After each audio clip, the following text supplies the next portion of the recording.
ഇത് തിരഞ്ഞെടുപ്പ് പെരുമാറ്റച്ചട്ടത്തിൽപ്പെട്ട് കുരുക്കേണ്ട കാര്യമില്ലേ ഇല്ല. ഇതൊരു ദാരുണമായിട്ടുള്ള അപകടമാണ്.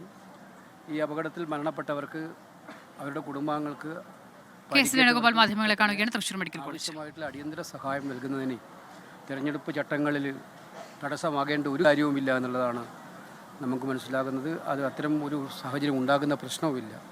അതുകൊണ്ട് അത്തരം കാര്യങ്ങളിൽ ഗവൺമെൻറ് അടിയന്തരമായിട്ടുള്ള നടപടി സ്വീകരിക്കണം. സംസ്ഥാന ഗവൺമെൻറ്, കേന്ദ്ര ഗവൺമെൻറ്റും ഇക്കാര്യത്തിൽ വർദ്ധിപ്പിക്കാനുള്ള നടപടി സ്വീകരിക്കുമെന്ന് ആലോചിക്കണം. വേണുഗോപാൽ അല്പം മുമ്പ് ആശുപത്രിയിൽ എത്തിയിരുന്നു. അവിടെ സന്ദർശനം നടത്തിയ ശേഷം മികച്ച ചികിത്സയടക്കം ഉറപ്പാക്കണമെന്നതിനെക്കുറിച്ചാണ് ഇപ്പോൾ പ്രതികരിച്ചത്. ആരോഗ്യമന്ത്രി വീണ ജോർജും അല്പസമയം മുൻപ് തൃശ്ശൂർ മെഡിക്കൽ കോളേജിൽ എത്തിയിട്ടുണ്ട്. സംസ്ഥാന സർക്കാരിൻ്റെ എല്ലാ ഇടപെടലും ആദ്യ മണിക്കൂറിൽ തന്നെ ഉറപ്പാക്കിയിരുന്നു.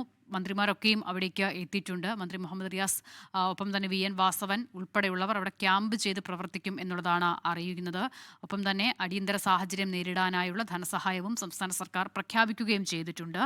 ഈ 13 പേരുടെ മരണം എന്നുള്ളതാണ് നിലവിൽ മനസ്സിലാകുന്നത്. അതിൽ പല മൃതദേഹ ഭാഗങ്ങളായിട്ടാണ് പലരുടെയും ശരീരം കിട്ടിയിട്ടുള്ളത് എന്നുള്ളത് കൂടിയുണ്ട്.